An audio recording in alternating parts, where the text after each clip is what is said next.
October 9 రాత్రి 11 గంటలకు అనంతనాగ్ జిల్లా తంగ్పవాస్ గ్రామంలోని ఓ ఇంట్లో ఇద్దరు లష్కరే తోయిబా తీవ్రవాదులు నక్కారని మన ఆర్మీకి సమాచారం అందింది. అది పక్కా ఇన్ఫర్మేషన్ అని కన్ఫర్మ్ చేసుకున్నారు అధికారులు. ఆరితేరిన మన ఆర్మీ జవాన్లతో పాటుగా 20 ఎయిర్ ఆర్మీ డాగ్ యూనిట్ లోని మోస్ట్ ఫెరోషియస్ డాగ్ జూమ్ కూడా రంగంలోకి దిగింది. తీవ్రవాదులు నక్కిన ఇంటికి దూరంగా వాహనాలను ఆపారు. చీకట్లో మన జవాన్లు ఇంటిని చుట్టుముట్టారు. మరో టీం రోడ్డు మొత్తం బ్లాక్ చేసి వచ్చిపోయే వాహనాలను చెక్ చేస్తూ ఉంది. అయితే తీవ్రవాదులను పసికట్టడంలో జూమ్ సూపర్ సోల్జర్ తన ప్రియమైన స్నేహితుడైన సోల్జర్ చేతిలో డాగ్ చైన్ ఉంది. జూమ్ ను నడిపిస్తూ ఉన్నాడు డాగ్ హ్యాండ్లర్. చేతిలో తుపాకీతో పాటు చెట్ల మధ్య నుంచి పరిగెడుతూ ఉన్నాడు. ఇంటిని చుట్టుముట్టేశారు మన ఆర్మీ జవాన్లు. అందులోనే తీవ్రవాదులు ఉన్నట్లు గుర్తించారు. అప్పటికే ఇంటిని చుట్టుముట్టి 4 గంటలు తెల్లవారుతోంది. అక్టోబర్ 10 ఉదయం తెల్లవారుజామున జూమ్ ని పంపించాలనుకున్నారు. అయితే చీకట్లో జూమ్ ప్రాణాలను పణంగా పెట్టొద్దని హెచ్చరికలు పంపారు సైన్యాధికారులు. తీవ్రవాదులు బయటకు వస్తే ప్రాణాలతో వదిలేస్తాం, ఎన్కౌంటర్ వరకు తీసుకెళ్లొద్దని హెచ్చరించినా ఫలితం లేకుండా పోయింది. కానీ లోపల వైపు నుంచి సౌండ్ కూడా లేదు. దీంతో మన అసాల్ట్ టీం ఇంటి దగ్గరకు వెళ్ళింది. తెల్లవారితే ఇండియన్ ఆర్మీ చంపేస్తుందని ఇంట్లో నుంచి పారిపోయే ప్రయత్నం చేశారు ఇద్దరు తీవ్రవాదులు. మెల్లిగా డోర్ తీసుకుని బయటకు వచ్చిన తీవ్రవాదులను గమనించిన హ్యాండ్లర్ జూమ్ ని వదిలి అటాక్ అని చెప్పారు. అంతేకాదు జూమ్ కి కవర్ కోసం 6 సోల్జర్స్ పరిగెత్తారు. అప్పటికే జూమ్ మెరుపు వేగంతో వెళ్లిపోయింది. ఒక తీవ్రవాది మీద పడి దాడి చేసింది. కానీ రెండో వ్యక్తి దాని మీదకు 2 రౌండ్లు కాల్పులు జరిపాడు. అయినా సరే బుల్లెట్ గాయానికి అది కింద పడలేదు. అదే మెరుపు వేగంతో రెండో వ్యక్తి మీదకు దూకింది. అతని చేతిని కరిచింది. గట్టిగా అరుస్తూ దాడి మొదలు పెట్టింది. జూమ్ ను కాపాడేందుకు వెళుతూనే తీవ్రవాదులపై కాల్పులు జరిపారు మన సూపర్ సోల్జర్లు. జూమ్ కోసం మన వాళ్ళు అతి దగ్గరగా వెళ్లారు. మన సైనికులను చూసి ఒక సైనికుడు కాల్పులు జరపడంతో ఇద్దరి భుజాలకు బుల్లెట్స్ తాకాయి. మరో 2 సైనికులు తీవ్రవాదులపైకి కాల్పులు జరిపారు. అయితే బుల్లెట్ గాయాలైన లోయల్లోకి జారిపోయేందుకు ప్రయత్నం చేయడంతో జూమ్ వారి మీదకు మరోసారి దాడి చేసింది. పారిపోలేక తీవ్రవాదులు చేతులెత్తేయడంతో మన సైన్యం వారిని కాల్చి చంపింది.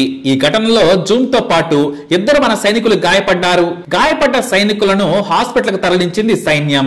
జూమ్ ని 54 అడ్వాన్స్ ఫీల్డ్ వెటర్నరీ హాస్పిటల్ కు వేగంగా తరలించారు. జూమ్ కి బాగా గాయాలయ్యాయి.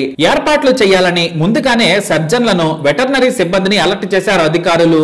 జూమ్ కాలికి తల దగ్గర బుల్లెట్లు తొలగించి ట్రీట్మెంట్ చేశారు. తల దగ్గర బుల్లెట్ ను తీసేసిన 48 గంటలు గడిస్తే కానీ ఏమీ చెప్పలేమన్నారు డాక్టర్లు. అయితే ఆపరేషన్ చేసే సమయానికి జూమ్ ఆరోగ్యం నిలకడగానే ఉంది. కానీ ఆ తర్వాత మెల్లిగా క్షీణించింది. దీంతో వెటర్నరీ డాక్టర్లలో నిపుణులైన వారందరినీ పిలిపించిన జూమ్ మనకు దక్కలేదు. 2 బుల్లెట్లు వేగంగా అతి దగ్గర నుంచి శరీరంలోకి వెళ్లిన తీవ్రవాదులు పారిపోకుండా వీరోచితంగా పోరాడింది జూమ్. దానిని సొంత మనిషిలా కాపాడేందుకు సైనికులు సైతం ప్రాణాలకు తెగించి బుల్లెట్ గాయాల పాలయ్యారు. తీవ్రవాదులను పట్టుకొని వారిని మన వాళ్ళు కాల్చి చంపే వరకు పోరాడింది. తీవ్రవాదులు చనిపోగానే వారి పక్కనే పడిపోయింది. దానిని కాపాడేందుకు డాక్టర్లు శ్రమించినా దక్కలేదు.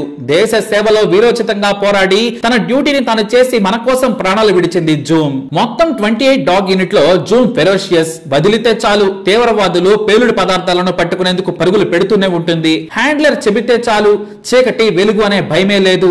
ఆకలి అలుపు అనేది అసలు తెలియదు. రాత్రి 11 నుంచి తెల్లవారే వరకు డ్యూటీలో ఉన్న అలసిపోలేదు జూమ్. ఇది 2 ఏళ్ల 1 నెల వయసు నుంచి శిక్షణ పొందుతోంది. మొత్తం యూనిట్ లోనే హైలీ ట్రైన్డ్ డాగ్ జూమ్. చీకట్లో ఇది చిరుత పులి, వేగంలో అయితే చిరుతనే మించిపోతుంది. టెర్రరిస్ట్ ఆపరేషన్స్ కోసం భారీ శిక్షణ ఇచ్చారు. వచ్చి రాగానే శిక్షణలో టాప్ ర్యాంక్ తెచ్చుకుంది జూమ్. దానిని పులిలా చూసుకునే వారి హ్యాండ్లర్స్. 8 నెలల నుంచి డ్యూటీలో వీరోచితంగా పోరాడుతూనే ఉంది. ఒక్కసారి హ్యాండ్లర్ తన మెడకున్న బెల్ట్ ను లూజ్ చేసి కమాన్ అంటే చాలు పరిగెత్తేది. అలాని గుడ్డిగా వెళ్లదు. నక్కుతూ దాగుతూ అడుగులేస్తూ సైనికులకు దారి చూపిస్తుంది. టార్గెట్ కనిపిస్తే మాత్రం పులిలా మీదకు దూకేస్తోంది. ఇలా 8 నెలల్లోనే ఎన్నో టెర్రర్ ఆపరేషన్స్ లో పాల్గొని దేశ సేవ చేసింది జూమ్. కానీ ఆపరేషన్ తంగ్పవాస్ లో ప్రాణాలు కోల్పోయింది. ప్రాణాలతో బయటపడింది అని డాక్టర్లు చెప్పిన హఠాత్తుగా అక్టోబర్ 13న ఉదయం 11:45 శ్వాస తీసుకోవడంలో ఇబ్బందులు ఎదుర్కొంది. దానికి ఆక్సిజన్ పెట్టి ట్రీట్మెంట్ వేగవంతం చేసిన జూమ్ స్వర్గానికి వెళ్లిపోయింది.